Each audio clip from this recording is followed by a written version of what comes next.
பேச வேண்டும்.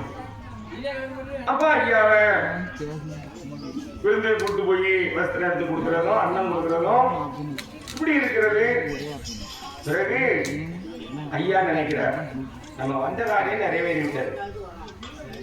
நம்மளும் வாழ எவ்வளவு நாளைக்கு வாழ்றோம் நமக்கு தெரியாது. அந்த வெட்டம் தெரிஞ்சா நம்ம சுதாரிச்சுடுவோம். ஆனா அந்த வெட்டம் மட்டும் நமக்கு தெரியாது. என்னைக்கு நம்முடைய வாழ்வு முடிவுன்ற கடைசியே நமக்கு தெரியாது. அப்போ ஐயா சொல்றார், நான் வந்த காரியம் நிறைவேறிவிட்டது. கைலாசமிலிருந்து பல காரணம் நடத்த வந்தேன். இனி நான் வைகுண்டம் போடுறது அப்ப பார்த்து சொன்னேன். கணவன் மனைவிட்ட உள்ளது சொல்லணும், மனைவி கணவன்கிட்ட உள்ளது சொல்லுவாங்க. பிள்ளைகிட்ட சொல்லுவாங்க அவங்க உங்களுக்கு சும்மா கிடக்கு, எந்த நேரமும் கை வலிக்கு கால் வலிக்கு வயசான காலம் அப்படிதான் இருக்கும், சும்மா கிடக்கப்பா அப்படின்னு அசால்ட்டா பேசி விட்டு போடுவாங்க. அதனால கணவன் மனைவிட்ட சொல்லணும், மனைவி கணவன்கிட்ட சொல்லுவாங்க.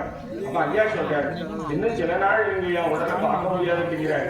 அந்த மாதிரிலாம் சொல்றாங்க. அப்படின்னா ஒன்னும் ஆகாது, நீங்க என்ன எங்களோட இருக்கீர்கள் அப்படின்னு சொல்லி ஐயா உடனே நாராயணமூர்த்தி மகனை வைகுண்டம் கூப்பிடுறதுக்காக ஒரு புஷ்ப விமானத்தை வைகுண்ட லோகத்தை அலங்காரம் செய்கிறார். புஷ்ப விமான சாமி கோவில வந்து மார்கழி மாசம் வந்து கூப்பிடுறாங்க ஐயாவை. ஐயா நீங்க வைகுண்டம் வரணுமா உங்க அப்பா சொன்னார். உடனே ஐயா சொல்றாரு, நான் அப்படி உடனே வர முடியாதுப்பா, 6 மாதம் அரை மணி நேரம் ஆகும். அவங்க கூப்பிட்ட காலம் தட்சிணாயனம். உத்தராயணம்னா தை மாசி பங்குனி சித்திரை வைகாசி ஆடி, இந்த 6 மாசமும் உத்தராயணம். ஆடி ஆவணி புரட்டாசி ஐப்பசி கார்த்திகை மார்கழி, இந்த 6 மாசமும் தட்சிணாயனம்.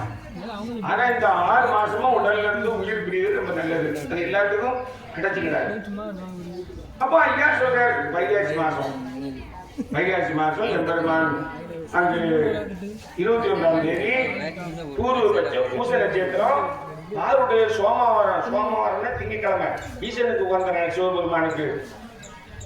எல்லாரும் கடைக்கு நிற்காங்க. ஐயா எல்லாத்துக்கும் நாமம் கொடுக்குறாரு, அழுகுறாங்க. நீங்க அழுதா நம்ம நடந்துருவீங்கப்பா, நீங்க அழக்கூடாது.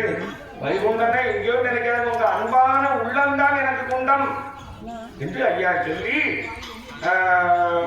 உடனுக்குள் புரியாத என்று ஒத்துமிக வாழுங்கள்.